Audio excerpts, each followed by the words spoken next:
Dear student, जैसा कि आपको पता है हमने पिछली वीडियो में आपको बताए थे बीपीएससी से संबंधित रणनीति। तो उसी रणनीति को मद्देनज़र रखते हुए हम यूपीपीसीएस से संबंधित जो है कि आपको रणनीति बताएंगे। और अगली वीडियो में हमने कैसे कैसे बताया था क्या रणनीति होनी चाहिए हमारी, कितने दिन बचे हुए हैं, इस सभी विचारों को रखते हुए हमने बनाई थी वीडियो। और हम जो अब वीडियो बनाने वाले हैं वो यूपीपीसीएस से रिलेटेड है। तो हम आपको बताएंगे यूपीपीसीएस कैसे कम समय में तैयारी हम कर सकेंगे अच्छी रणनीति के साथ। तो चलिए, जैसा कि हमको पता है कि 12 अक्टूबर 2025 को हमारा यूपीपीसीएस का एग्ज़ाम होने वाला है। तो हम आपको पहले चीज़ बता दे रहे हैं कि 12 अक्टूबर को तो हमारा एग्ज़ाम होने वाला है। तो इसी समय को हम देख के चलेंगे कि कैसे कैसे हमारी रणनीति होनी चाहिए। तो पहला चीज़ हम कवर करेंगे सब्जेक्ट, कि सब्जेक्ट का जो वेटेज है, कितने क्वेश्चन हर साल आ रहे हैं और कितने नहीं आ रहे हैं। तो हम पहले सब्जेक्ट की तरफ बढ़ते हैं ताकि आप जान पाएँ कि किस सब्जेक्ट का कितने क्वेश्चन आते हैं। तभी हमको और आपको ये चीज़ें पता चलेंगी कि कौन से सब्जेक्ट पे कितना कोशिश या मेहनत करना है ताकि हमारा अच्छे से अच्छे क्वेश्चन हमारे हो पाए। तो अगर हम पहले पॉइंट की बात करें, करंट अफेयर्स।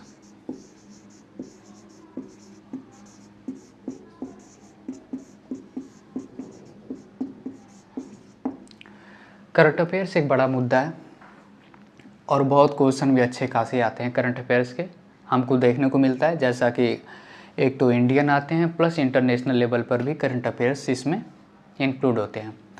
तो अभी हम इसका स्ट्रक्चर बताएंगे कितने क्वेश्चन आते हैं। तो पहले हम लिख लेते हैं कि कौन कौन से सब्जेक्ट हमारे हैं। तो पहला ये रहा और दूसरा की तरफ आगे बढ़ें तो हिस्ट्री, दूसरा हिस्ट्री, और तीसरे की बात करें तो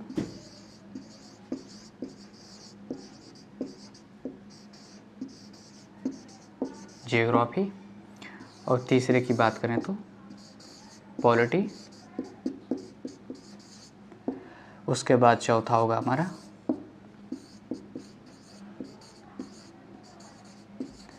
इकोनॉमी, और पांचवा जो हमारा होगा साइंस एंड टेक।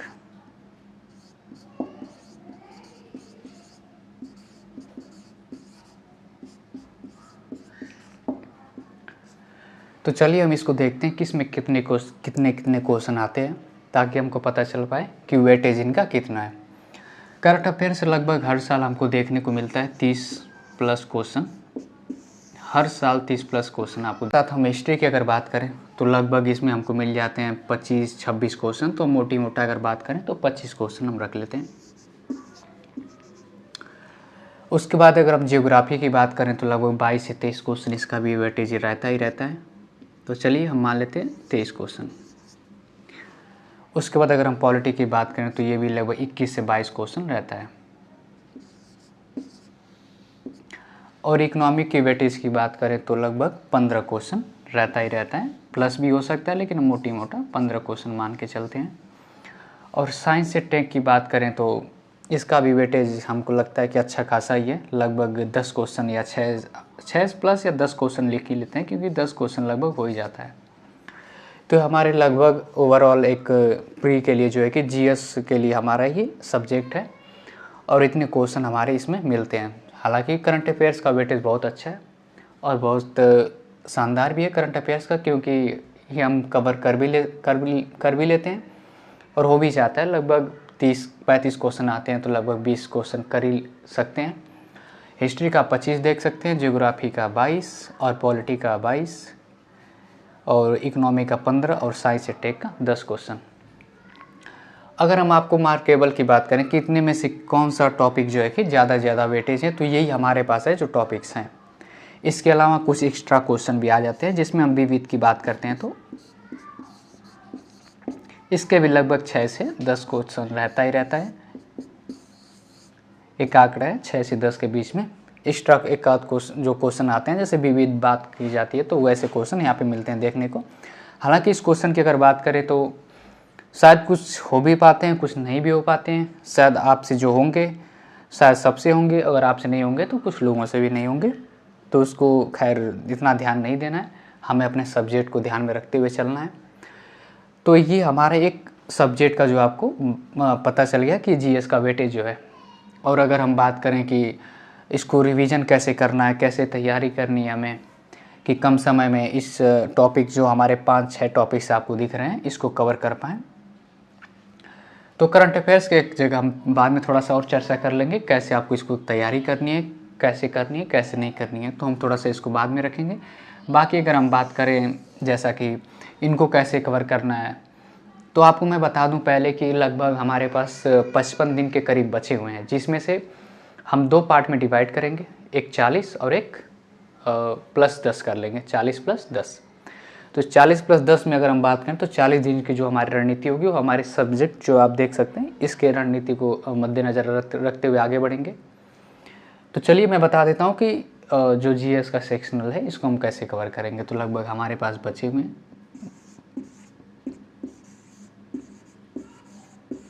50 टेस्ट बचे हुए हैं और 50 दिन में हम बात करेंगे तो 40 + 10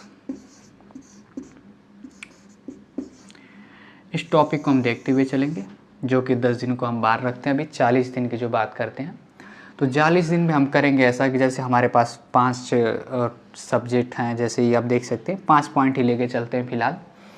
तो हम हर 5 दिन पे एक सब्जेक्ट कवर करेंगे।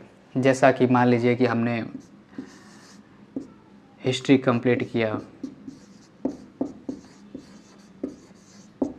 जैसे मैंने पहले 5 दिन पढ़ा हिस्ट्री, और जैसे हमारा 5वें दिन पे हिस्ट्री कंप्लीट होता है, तो हालांकि जैसे मैंने बीपीएससी में जब हमने आपको रणनीति बताई थी तो उसमें भी कुछ रणनीति ऐसी बताई थी, तो सेम वैसी रणनीति यहाँ पर भी है, क्योंकि कुछ रणनीति में हम बदलाव करेंगे तो फिर गलतियाँ हो ही जाती हैं। तो मैं आपको बता दूँ कि जैसा कि मैंने उसमें भी बताया था और यहाँ पर भी आपको बता देता हूँ। जैसे मैंने हिस्ट्री कंप्लीट किया 5 दिनों पे, तो मैं पहला काम करना वही काम PYQ। ये मोस्ट इम्पोर्टेंट है PYQ, क्योंकि यही गेम चेंजर होता है और हमको यही बताता है कि जो अगले साल और उसके पिछले साल जो एग्ज़ाम्स हुए हैं उनमें कैसे टॉपिक, किस टाइप के हिस्ट्री क्वेश्चन पूछे गए हैं, कहाँ से पूछे गए हैं, मॉडर्न से ज़्यादा पूछे जा रहे हैं कि मध्यकाल से, कि मध्यकाल आपका हो गया, उसके बाद हम बात करेंगे प्राचीन काल। तो इन तीनों भाग से कैसे कैसे क्वेश्चन पूछे जा रहे हैं, आपको किस टॉपिक पे कितना मेहनत करना है, तो हम ये चीज़ें सीख पाते हैं, PYQ से ही हम सीख पाते हैं। इसके अलावा अगर मैं बात करूं तो सेक्शनल टेस्ट, जो कि बहुत ही इम्पोर्टेंट है।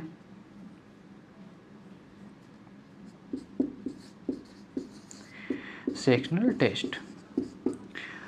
टेस्ट इसलिए इंक्लूड इसमें किया गया है क्योंकि जैसे मैंने हिस्ट्री किया, PYQ के कर लिए, और सेक्शनल टेस्ट इसलिए क्योंकि हिस्ट्री के लगभग सेक्शनल टेस्ट जब भी हम करते हैं तो 100 क्वेश्चन उसमें होते हैं।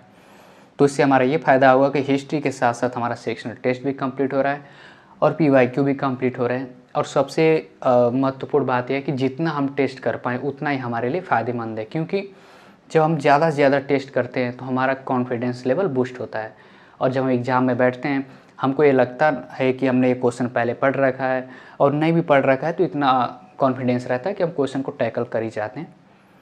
तो इस तरह हमको ध्यान में रख के चलना है। जैसे कि हिस्ट्री कर लिया, उसके बाद पॉलिटी का कर लिया, इन सभी को ऐसे ही करते हुए चलना है। PYQ प्लस सेक्शनल टेस्ट में दोनों को इंक्लूड करते हुए ऐसे ही हर सब्जेक्ट में हमें चलना है। जैसा कि ये सब्जेक्ट आपको दिख रहे होंगे, ये सब कंप्लीट करते हुए चलना है। और इनको जब हम कंप्लीट कर लेंगे तो हम बात करेंगे करंट अफेयर्स पे भी हम ध्यान देंगे, क्योंकि करंट अफेयर्स एक बड़ा मुद्दा है।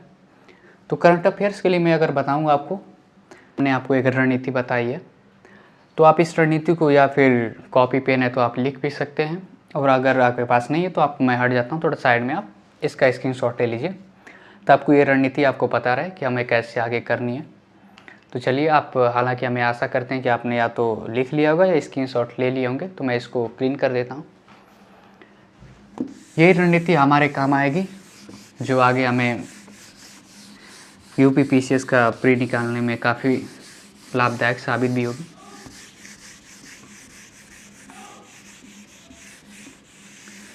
तो चलिए, यह रणनीति मैंने आपको बता दी और हम एक करंट अफेयर्स की तरफ आगे बढ़ते हैं।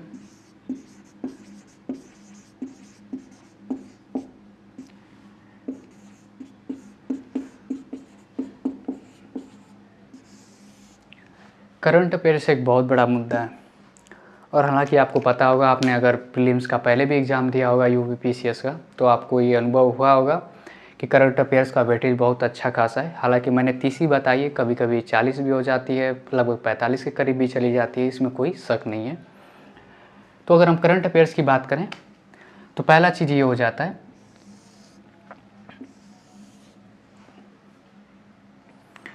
अगर हम करंट अफेयर्स की अगर बात करें तो पहला है स्टैटिक। स्टैटिक्स से लगभग 6 से 10 क्वेश्चन आते हैं और स्टैटिक्स लगभग जब हम जीएस क्लियर कंप्लीट कर लेते हैं तो उससे रिलेटेड क्वेश्चन हमारे हो भी जाते हैं। अगर मैं बात करूं करंट अफेयर्स की एक इंडियन लेवल पे यानी भारतीय लेवल पे जो हमारे क्वेश्चन आते हैं और प्लस इंटरनेशनल,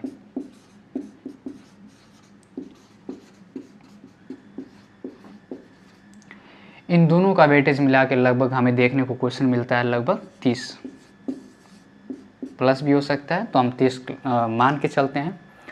और अगर करंट अफेयर्स आप कंप्लीट करना भी चाहते हैं तो एक हमारा टेलीग्राम चैनल है जो कि आपको डिस्क्रिप्शन में मिल जाएगा, आप वहाँ से हमारा टेलीग्राम चैनल ज्वाइन कर लीजिएगा, क्योंकि उस पर हम डेली का जो करंट अफेयर्स होता है वो भी हम आपको भेजते रहते हैं और इंटरनेशनल लेवल से भी संबंधित हम करंट अफेयर्स आपको प्रोवाइड करते रहते हैं।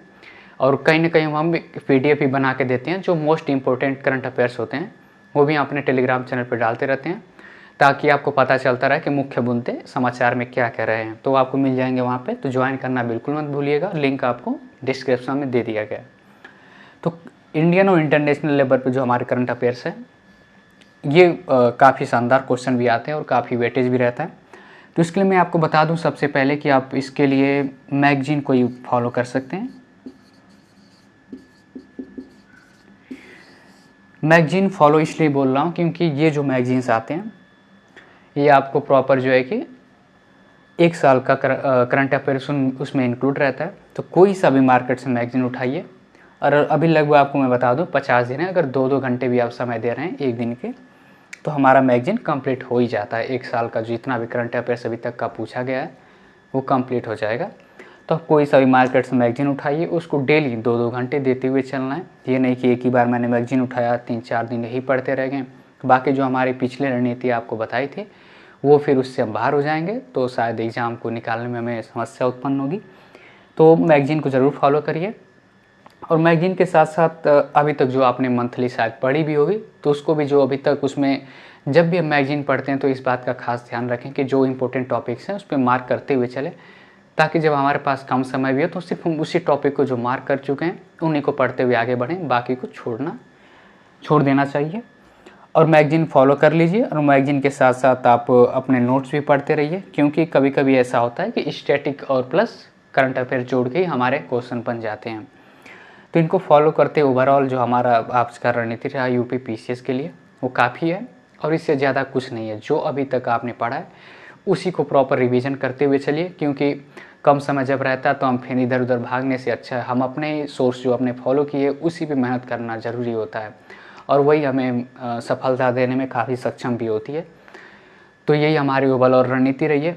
मैं आशा करता हूँ कि आप इस रणनीति को फॉलो भी करेंगे और अच्छे से रिवीजन भी करते रहिए। एग्ज़ाम भी काफ़ी नज़दीक है, हालांकि 50 दिन तो कुछ है नहीं हमारे लिए, लेकिन एक काफ़ी समय है जो हम ओवरऑल इन समय को देखते हुए मेहनत करें अच्छी रणनीति के साथ, तो हम निकाल ले जाएंगे ये एग्ज़ाम।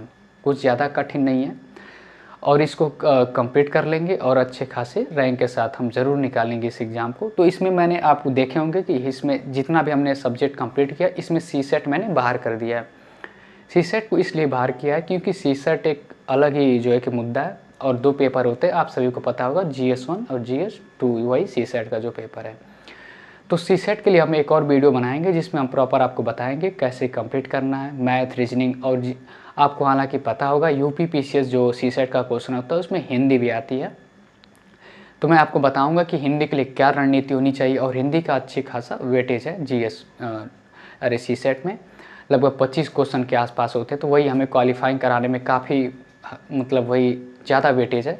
तो क्वालिफाइंग तो हम हिंदी अच्छे से अगर रणनीति हमारी रहेगी तो वैसे ही हमारा CSET क्वालिफाई हो जाएगा। तो ये हमारी ओवरऑल रणनीति है, और मैं आपको अगली वीडियो CSET के लिए बना भी दूंगा और बता भी दूंगा। तो यही हमारी है, और जो भी है आप मेहनत करते रहिए। आपका संघर्ष, आपका जो है मेहनत, वही आपकी एक कुंजी है जो हमें भी यूपी पीसीएस प्रीलिम्स निकालने में काफ़ी महत्वपूर्ण भूमिका निभाती है। तब तक के लिए मैं आपसे अगले वीडियो में मिलता हूँ। जो हमारा नेक्स्ट वीडियो होगा सीसेट के ऊपर ही होगा और बहुत ही अच्छी रणनीति के साथ। और जो हमने बताया, आपको पता ही होगा कि 40 दिन की रणनीति हमने बताई थी, और जो 10 डेज बचा हुआ है उसमें सिर्फ हमको यही कंप्लीट करते हुए चलना है कि जो हमारे पास 10 दिन बच रहा है तो उसमें सिर्फ हमको कुछ नहीं करना है, रिवीजन ही करते चलना है। यही है, रिवीजन मोस्ट इम्पोर्टेंट है। हम जितना रिवीजन कर सके उतना हमारे लिए बेहतर है, और नया सोर्स पढ़ने की बिल्कुल ज़रूरत नहीं है, क्योंकि हम वही गलती करेंगे, फिर जो गलती होगी हमारा प्रीलिम्स नहीं निकल पाएगा। तो 10 दिन जो बचेंगे उसमें सिर्फ आपको रिवीजन करते हुए चलना है, बाकी और कुछ ज़्यादा कुछ नहीं करना है।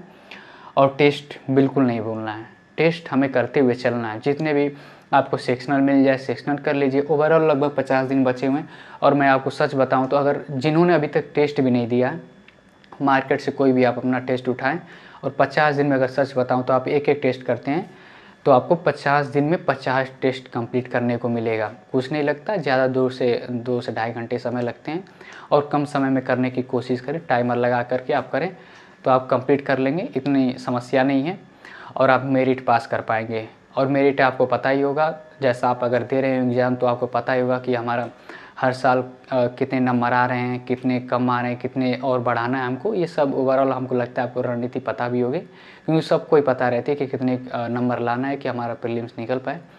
तो आप मेहनत करते रहिए, आपका संघर्ष आपकी सफलता की कुंजी है, मैं यही कहना चाहूँगा।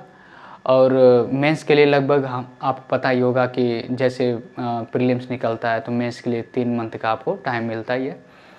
तो मेंस के लिए भी हम रणनीति अभी तो देखेंगे बाद में कि कैसे क्या होता है। अभी तो हम प्रीलिम्स की तरफ ही आगे बढ़ेंगे, क्योंकि प्रीलिम्स सबसे बड़ा मुद्दा है। जब हम प्रीलिम्स निकालते हैं तभी हम मेंस के लिए अपीयर होते हैं, और तभी हम इंटरव्यू के लिए जाते हैं जब हमारा मेंस क्लियर होता है। तो प्रीलिम्स आप निकालिए, और मैं आशा भी करता हूँ कि आप ज़रूर निकालेंगे, और निकलना भी चाहिए, क्योंकि हमारा संघर्ष बहुत ही बड़ा है। क्योंकि हम एक ऐसे लेवल की तैयारी कर रहे हैं जो बहुत बड़ी लेवल की स्तर की एग्ज़ाम होती है। तो हम चलते हैं, फिर अगले वीडियो में आपसे ज़रूर मिलेंगे। मैं आशा करता हूँ कि आप मेहनत कर रहे होंगे, संघर्ष आपकी रंग ज़रूर लाएगी। तो चलिए, तब तक के लिए धन्यवाद।